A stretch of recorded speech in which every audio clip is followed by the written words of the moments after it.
Good afternoon, Midlothian ISD and Midlothian community. Welcome back from spring break. We are nearing the home stretch of this school year. And today, the March 25th community update has several important topics to cover. And as we hope to provide clarification on some of those topics you may have been hearing about on social media. So first, let's start with some MISD proud moments. Congratulations to our Midlothian High School policy debate team of Kayla Bridgens and David Salazar. They advanced to the quarterfinals of the state cross-sex debate tournament and finished sixth in the state for 5A. Also, David Salazar was awarded the fifth top speaker overall for cross-sex debate in 5A in the state. So congratulations to Ms. Bogey and all of our Midlothian High School debaters on a job well done. Thank you to our Midlothian Education Foundation for donating Amazon gift cards to every single classroom teacher in MISD. This education foundation is composed of community members who support our teachers in a variety of ways. The primary purpose is to fund the innovative teaching grants, and with all the challenges our teachers have had to face this school year, the foundation wanted to recognize classroom teachers with an Amazon gift card to show their appreciation. The classroom teachers have upheld the spirit of innovative teaching in each classroom that they have planned and taught during a very difficult year, and this grant money is tagged to be given for that use. So the grant funds classroom endeavors, and the gift card is to help further the mission of contributing to innovation in the classroom.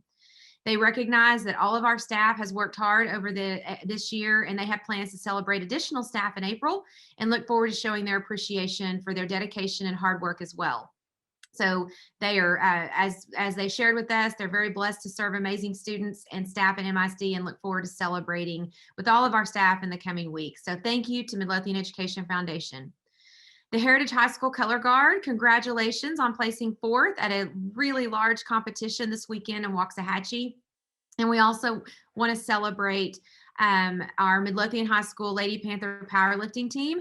They advanced and competed at the state powerlifting meet back last weekend in Corpus Christi. So congratulations to our Lady Panther powerlifters. Congratulations to Heritage High School senior Hayden Wigginton and in Midlothian High School senior Caleb Tompkins for being selected to the Dallas chapter of the National Football Foundation Gridiron Club 2021, honoring high achieving scholar athletes. So congratulations to both of these fine young men.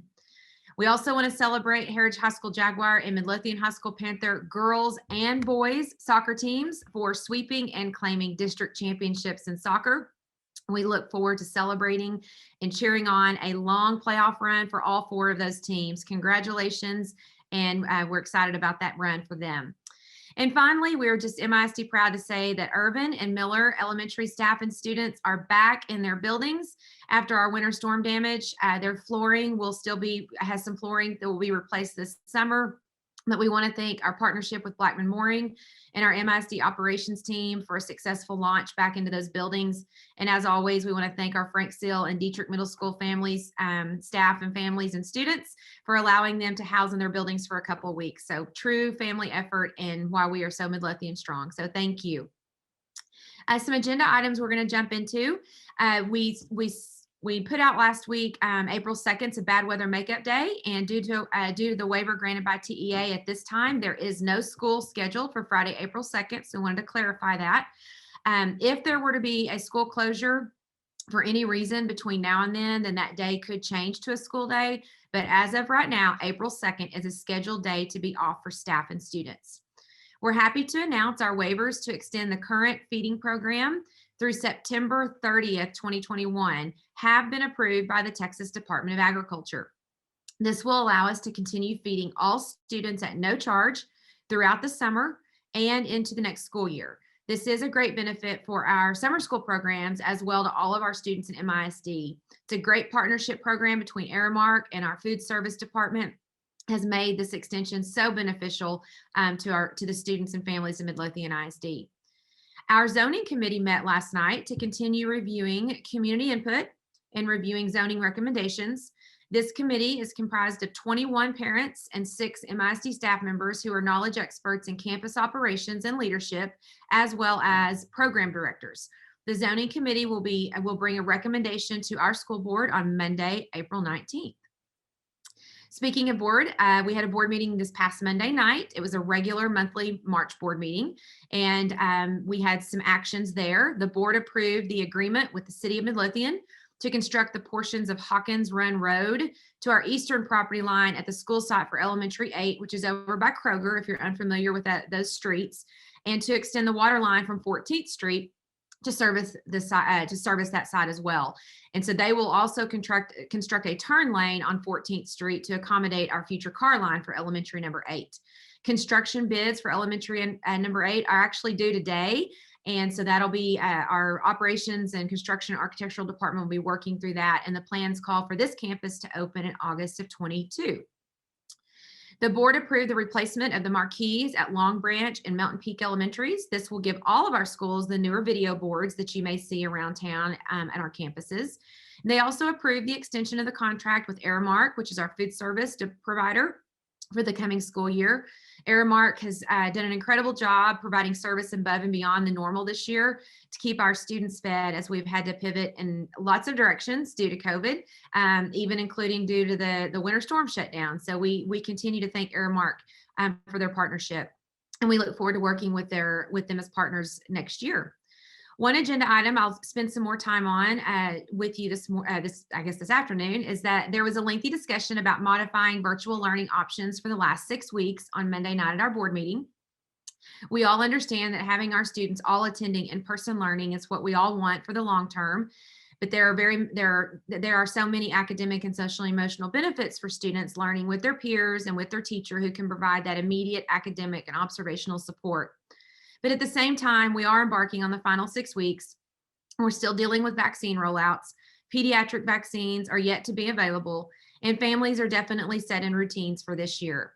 We've studied the survey data, and we plan to keep our virtual learning option as is for the remainder of the school year. Families who would like to consider returning back to school but may have questions regarding mitigation to COVID for the last 6 weeks, please feel free to call your child's campus. Our campus principals and assistant principals and even teachers have been taking phone calls to answer questions from virtual learning families. They're happy to have these conversations. And I just want to say a special thank you to our families participating in the survey. We had over 850. Thank you for taking the time to share with us your thoughts. It helped us understand in greater detail many of the reasons why your family might have chosen virtual learning this year, and this has helped us greatly to see what is on your mind. So thank you. Some of you have inquired about virtual learning opportunities for next year for the 21-22 school year. Here's exactly what we know at this time. The Commissioner of Education has shared that TEA does not have the authority under current legislation to fund and support virtual learning beyond this school year. As you're aware, the legislature is currently in session, and there are bills on the floor addressing virtual learning. However, we just do not know at this time what will be allowed. We do have a team of dedicated teachers and campus and district administrators working this spring on solutions for virtual learning if we are allowed to move forward funding virtual learning pending any legislative action. So stay tuned for more communication as that becomes available. Today, I'm going to bring Dr. Shore Heathcote on and let her talk a little bit about our COVID update. Dr. Heathcote. All right, thank you, Dr. Carpenter. So our current active COVID cases remain low across the district, and we continue to monitor cases over spring break, and we continue to average less than 1 case per day, and many of our campuses still have no active cases at this time. So as always, I want to remind you that if your child is experiencing any symptoms of COVID, please keep them at home and seek medical attention or a COVID test. So during the Monday evening board meeting this week, our board approved reducing the quarantine time from 14 days to 10 days for students and staff. This recommendation was made to the board after consulting with Dr. Nordstrom and with Dr. Moreland. Individuals who are exposed or in close contact with an infected individual must quarantine for 10 days and then continue to self-monitor for the remaining 4 days. If the person experiences any symptoms of COVID or has a fever, they must remain out. So in addition to reducing the quarantine time, the board received information on the updated mask mandate from the Texas Education Agency as allowed by GA 34 and had an opportunity to discuss feedback they had received from staff and community regarding masks. So at this time, MISD will continue following the TEA mask mandate and originally adopted MISD guidelines where all staff and all students grades K through 12 shall wear a mask that covers the nose, mouth, and chin for the remainder of this school year. That decision has no bearing on the summer or next school year. But medically necessary mask exemptions are approved by principals on a case-by-case basis with the appropriate medical documentation. So if you have any questions about that, you can certainly reach out to your child's principal. But we will revisit these mask mandates as we approach this summer. So we'll give you more information on that soon. But that's all I have today, Dr. Carpenter. Okay, thank you very much. And just to kind of wrap up our update today, I want to give you a quick update on the superintendent search. Thank you so much to those of you that were able to attend the community input sessions in person or took time to complete the input survey. We greatly appreciate you taking time to do that. The community input survey closes this week, and the board will be meeting on Monday, March 29th at 4 o'clock to review applications. They are scheduled to interview April 5th through the 8th, with a possible lone finalist being named on April 9th, according to the current calendar.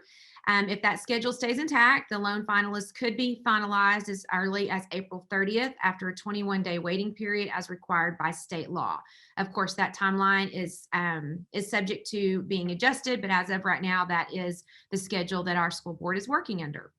So thank you for joining us. We hope you have a wonderful day, and we hope you enjoy your weekend.